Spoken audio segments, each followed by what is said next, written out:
Welcome to மரகதம்ஸ் kitchen. இன்றைக்கி வந்து beans பொரியல், சிறுபருப்பு போட்டு பீன்ஸ் பொரியல் பார்க்க போகிறோம்.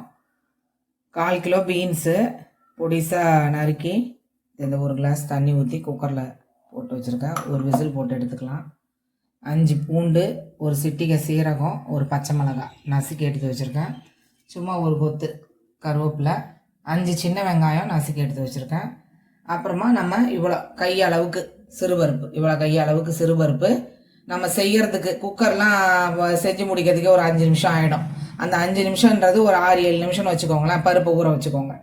ஊற வச்சுட்டு நம்ம அதை எப்படி செய்யணுன்றதை நான் உங்களுக்கு சொல்கிறேன். இப்போ நம்ம வந்து குக்கரை ஸ்டவ் மேலே வச்சுட்டு ஆன் பண்ணிக்கலாம். ஸ்டவ்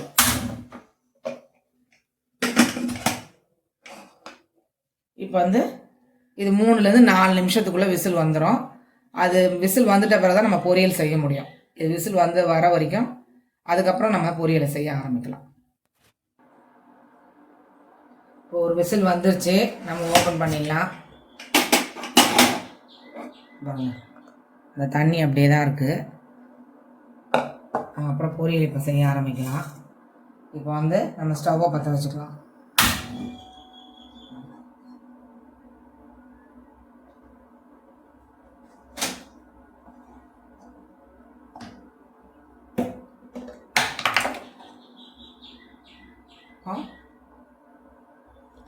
ரொம்ப ஆயில் வேண்டாம்.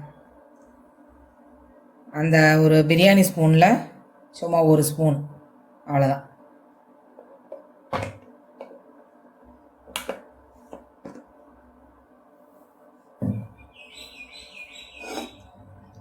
ஒரு ஸ்பூன் ஆயில்.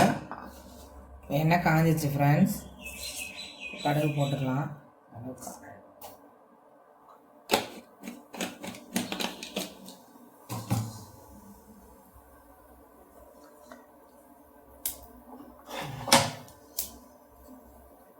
கடுகு பொரியுது.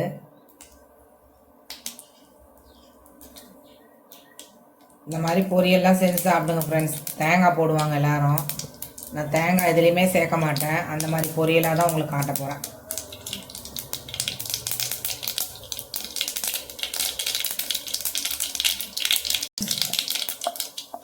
கடுகு பொரிஞ்சிருச்சு. இப்போ நம்ம அந்த வெங்காயத்தை போட்டுக்கலாம். அப்புறம் அந்த பூண்டு, பச்சை மிளகாய், அந்த சீரகம் தட்டி வச்சுருக்கேன், அதை போட்டுக்கலாம். கருவேப்பிலை போட்டு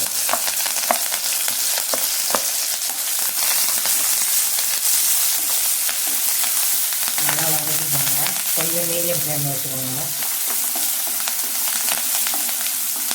இப்போ இந்த வெங்காயம் பாதி வதங்கிட்டு இருக்கு பார்த்தீங்களா? இந்த நேரத்தில் இந்த பருப்பை போட்டுக்கோங்க, அந்த ஊற வச்ச பருப்பை.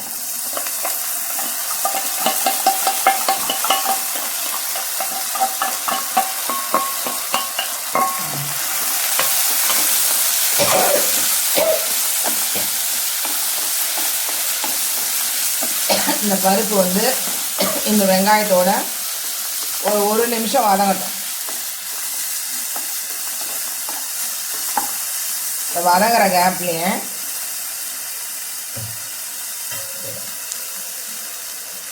நம்ம 4 ஸ்பூன் உப்பு போட்டுக்கலாம். கரெக்டாக இருக்கும். கொஞ்சம் பெருங்காய பொடி,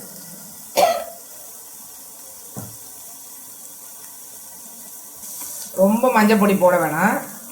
இது பாருங்க, ஒரு சிட்டிகை, அவ்வளோதான்.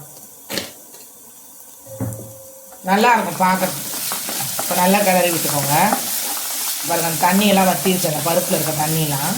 இப்போ வந்து நம்ம காயை போட்டுடலாம். காய் தண்ணி நமக்கு வேண்டாம் ஃப்ரெண்ட்ஸ், அதில் இருக்க தண்ணி. இது ஒரு நல்ல டிப்ஸ் ஃப்ரெண்ட்ஸ் உங்களுக்கு. இந்த வேக வச்சுடுறோம் இல்லையா, அந்த பீன்ஸ் தண்ணியை யாருக்குன்னா ஏன்னா இட்லியில் கல்லெலாம் இருக்குதுன்னு சொல்கிறாங்க பாருங்கள், இந்த தண்ணியை குடிச்சிருங்க. கொஞ்சம் பெப்பர் போட்டு அப்படியே குடிச்சிருங்க, நல்லது. இந்த பாருங்கள், இருக்கிறதே அந்த சின்ன கிளாஸில் அந்த பீன்ஸ்லேயே ஏற்கனவே உங்களுக்கு தண்ணி வரும். அந்த தண்ணியை குடிச்சிட்டிங்கன்னா நல்லது.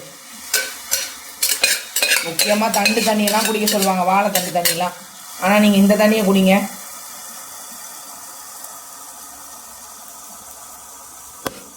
Healthy water friends. இந்த தண்ணி உங்களுக்கு சொல்கிறேன், நான் அதை நான் தான் குடிக்க போகிறேன். அவ்வளோதான் ஃப்ரெண்ட்ஸ், கையில் வச்சுக்கோங்க.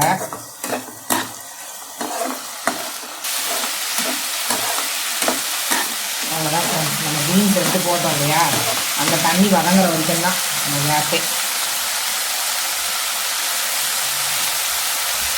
உப்பு லைட்டாக கம்மியாக தான் இருக்கும் ஃப்ரெண்ட்ஸ், வேணுன்னா போட்டுக்கோங்க. நான் ஒரே ஒரு சும்மா பாருங்க கையில் இருந்து ஒரு சிட்டிகை தான் போடுறேன், அவ்வளோதான்.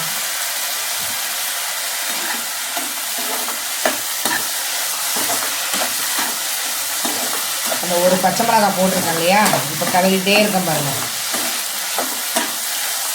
கொஞ்ச நேரத்தில்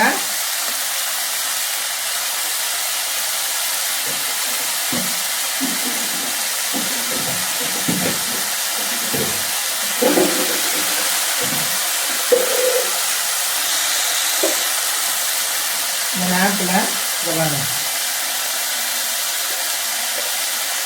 இந்த ஒரு பிஞ்ச் மிளகாத்தூள்,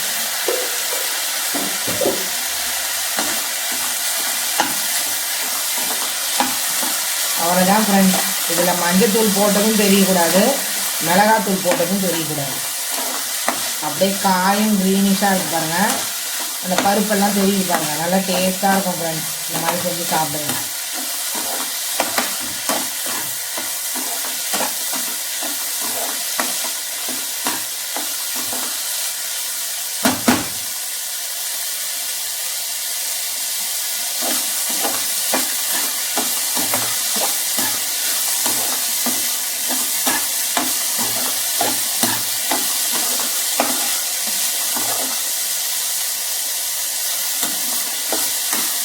அவ்வளோதான் ஃப்ரெண்ட்ஸ்,